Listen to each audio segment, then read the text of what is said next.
You've spent 10 years making damn sure her only point of reference is you. Your job, your friends, your family. Where is she? God damn it! She's still my wife, Abby. She's my responsibility. You know, that's some way of showing it, slapping her with an injunction. I'm closing the door. We're going to play a movie version of Would You Rather. So it's basically choosing between the two things and then a little why you would choose one or the other. So would you rather get to do as many takes as you like or have to nail it in one?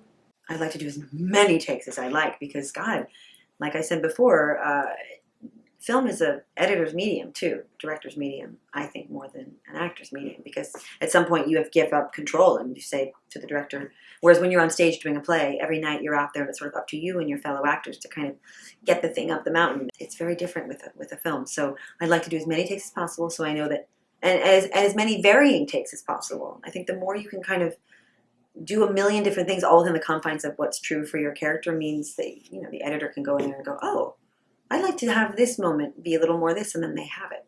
Do you get the opportunity to do something like that on American Horror Story, where it's the TV format and you got to churn out stuff as fast as possible? You do have to churn it out as fast as possible, but because it's sort of like my home, and I've been there for 5 years, and I can look at them and say, please let me have another one, and I don't even have to ask in a pleading way. They just let me do it. And typically, I will go up to the director, and I did this with Crime Story, too, which I just finished doing, playing Marcia Clark for the O.J. Simpson miniseries, and I would get to the point where I would just look at them and say, once you know you have it, I'm always going to want to go one more, just for me. I always call it for fun and for free, because it means you know they have it, and if I can try it again and just see what happens without having a kind of goal in mind, but just play the scene, sometimes those are the best takes, sometimes they're not, but it's always nice to have. Such an amazing environment to work in. Yeah, it is. Would you rather do a TV show or a movie? I think that's a completely script subjective. It's like the story is the thing that always would be the most interesting thing to me. I don't think I ever would decide to do something based on, you know, like if somebody said to me, you could make this on TV or you could make a movie, but it's this same story, I don't think it would matter to me what the How about the medium is. shooting process, the production process? It depends. Horror Story is a real beast in terms of production. We have so many stories turning at the same time, and there's so many things that go into it in terms of production values and hair and makeup and costume changes, and there's such a high page count every day that we're doing. It's always like something emotional or something bloody or something sexual. It's just always something so much that it's hard to really make the day. So it's hard. Would you rather sign on to a project without reading the script or without knowing who you're going to work with? Well, every year I sign into Horror Story not knowing what I'm going to play. So I do that, but I do know who I'm going to work with. Not directly, but sometimes indirectly who the company of actors are. So I've sort of done that. What's the process of finding out who you're going to play on the next American Horror Story? Do you get to say, you know, like, well, I did this. I want to do this kind of role I now? have not had that experience of being able to request what I'd like. And I don't even know that I could come up with anything better than what it is that they've thrown at me. But usually midway through the current season, Ryan will sort of say, I have an idea about blah, blah, blah. And, like, I knew I was going to play the twins in the middle of Coven. He said, that's what we're going to do next year, and I want you to play conjoined twins. But I never really believe it until it happens, because they told me something about my character this year as Sally that was going to happen, and then it didn't. And so it's always just a sort of grain of salt thing. You have to kind of take it and go, because they end up getting in the writer's room and hashing things out. And they go, oh, no, let's not do that. Now we'll make it this. And they can do that. So you just have to go along for the ride. A good American Horror Story one for you, too. Would you rather do motion capture or wear a ton of prosthetics? Oh, my God.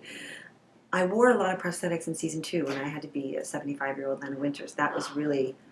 My face was so itchy. I just wanted to, like, claw it off my face. So maybe motion capture, just because I haven't done a lot of it. Any of it. I don't think I've done any of it. I feel like that'd be a great addition to the show, actually. Let's do motion capture season 6. Seriously, I wish that would actually, like, be a rumor that would get some momentum and happen. Isn't that what we're here to do? Get the rumor started? I've got dibs on this one, Iris. Would you rather work with a co-star who prepares too much or not enough? Too much. Oh... I don't like working with people who are so prepared that they're not open to anything that's actually alive and happening in the moment. I think sometimes you can prepare so much that you're doing something independent of what the other person is doing, and acting is actually about listening and reacting. And if you're in the moment, you're liable to see a million things happening with the other actor that cause you then to behave in a particular way. So over-preparation I'm not a fan of. Doesn't mean don't be prepared, but I don't want to be so prepared that, or have an actor that's so prepared that I could, throw something at their head and they would just keep doing what they were doing. You're going, I just hit you in the head with a rock. I didn't notice. I was so prepared for you not to do that I wasn't noticing that you did do that. So now I wanted to ask some specific questions about American Horror Story. No spoilers, of course. I won't give them to you. But with Sally, one of the things that fascinates me most is that I find her to be the most interesting character to track, because one minute she's so honest and genuine about her relationships with certain people, but then she seems also, you know, a little kooky and out for herself. So is there anything about her goal or like what she's after or looking for in her life that you can tease? I can only sort of say that Sally's incredibly dependent on people, and I think that will become really clear as to what that is by the time the season's over. Do you want to tease American Crime Story at all? I just wanted to know how it's been working with Ryan on that compared to AHS. That's an incredibly different experience because, you know, that story is a one that has a beginning and a middle and an end. And going into it, we knew exactly what the outcome. And we kept joking because we're like, it's a Ryan Murphy show. Do you think we're going to change the ending of the O.J. Simpson trial? Because it's Ryan, so we could do it, you know, anything goes in that world. I really loved working with Ryan on this one because he had such an incredible amount of compassion for Marcia. And the thing about Marcia is that so many people don't know what an impossible position she was in. I mean, she was a civil servant thrust on a national stage with, you know, completely ill-equipped to handle it. Had two small children, a 3-year-old and a 5-year-old at home, was going through a terrible divorce. So to imagine what it was like for her, I mean, this is not just going to be like a long episode of Law and Order. You really delve into the personal lives and the personal trials of the lawyers. And so it's much more emotional than you imagine it would be. It's much more suspenseful than you would imagine it be because we all know what happens. But what you don't know is what was going on behind the scenes and behind closed doors. And that's sort of what we're giving the audience is. We definitely reenact parts of the trial, but it's the stuff that happens in the DA's office when shit's flying around the room and people are throwing things that, you know, you never got to see on national television. I can't see my daughter.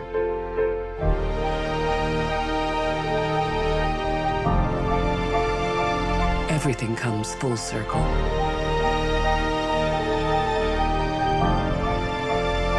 We gave each other the most breathtaking of gifts.